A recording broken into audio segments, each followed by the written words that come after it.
Mag-unbox po tayo ng parcel. Sa araw na ito, nitong araw lang na to, 3 parcel ang dumating sabay-sabay.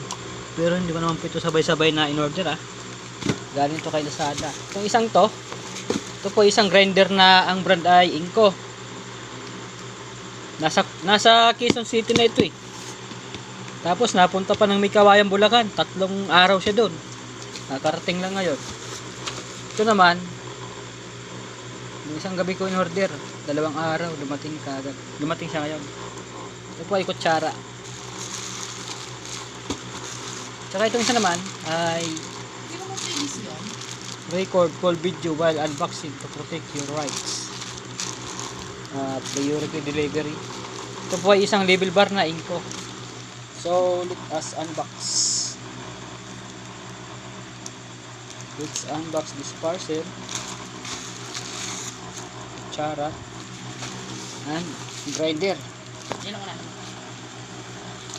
Unahin natin itong grinder. Itong medyo may presyo, 742.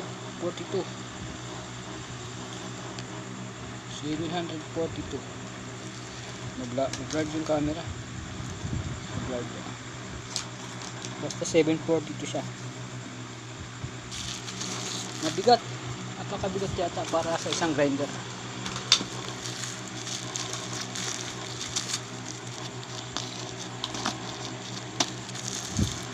Ito yung gunting. Patuloy naman yung gunting dyan. Saan? Nasaan yung gano'n mo? Hindi gunting. Yung... Cutter na lang. Pus muna natin. Pus muna. Akin na yung gunting. Tama sa 80. Baka naman ang gunting. Pang yero to pang bakal Niloko mo na naman ako Ito. Galing din pala ito sa Lazada. Mura lang ang bili ko dito. Ito, cutter. Okay na. Cutter na lang. Okay. Let's unbox this parcel. Unboxing parcel from Lazada. From Lazada. Let's check it out. Check it out. Check it out.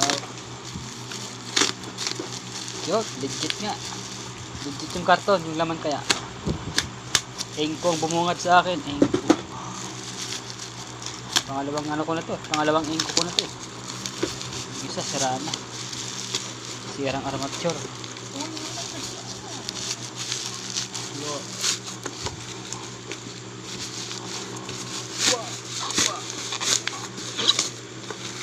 Wala siyang previous. Yung una may previous na battery. Wala pag bumukha mo, may previous na ba yan? Yan, 700 yung lang. Wala siyang Tapos libre. sa electric pandi.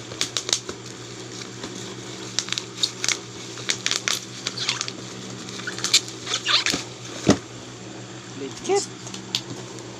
Legit siya guys. Legit. Pero yung laman. Pa tayo nakakasiguro. Di ba natin nakikita ang laman Legit talaga. Yun.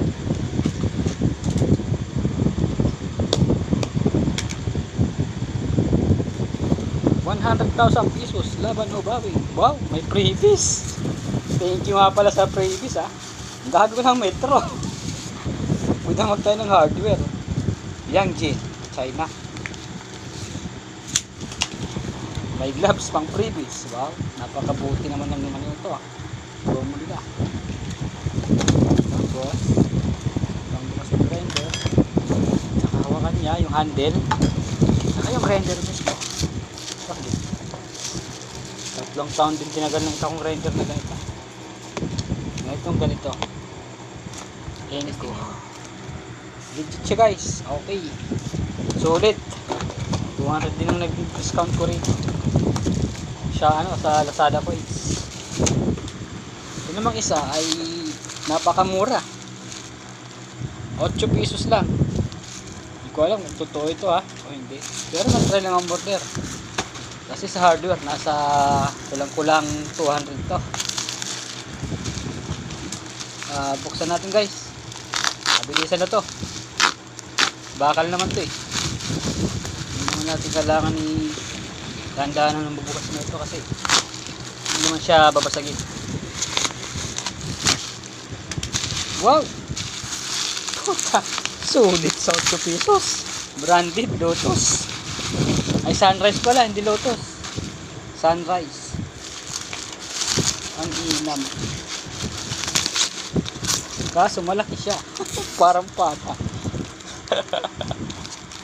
Ang laki guys, ang laki. Baka maano sa ano. Makapal siya, sulit. Wow, nasirado. Pwede. Sulit sa 8 pesos to. Panalo. Next. Ito naman po ay ang label bar. Sa halagang 84 pesos. 84 pesos. Label bar. May previous din kaya ito? Ito po ay produkto rin ng Inco. Same nito. Parang walang ano, previous. Negative sa previous guys.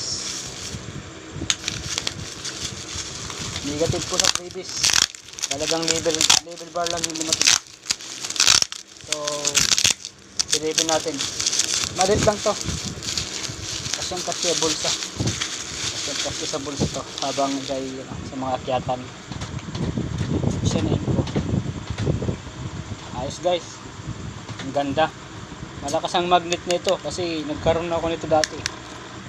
Nasira lang nung bumagsak mula 3rd floor pababa. Kalsada pang binagsakan. Ayun. Basag-basag. Okay. Maraming salamat. Shout out sa inyong lahat guys. Thank you and very much more. Thank you. Shout out to all.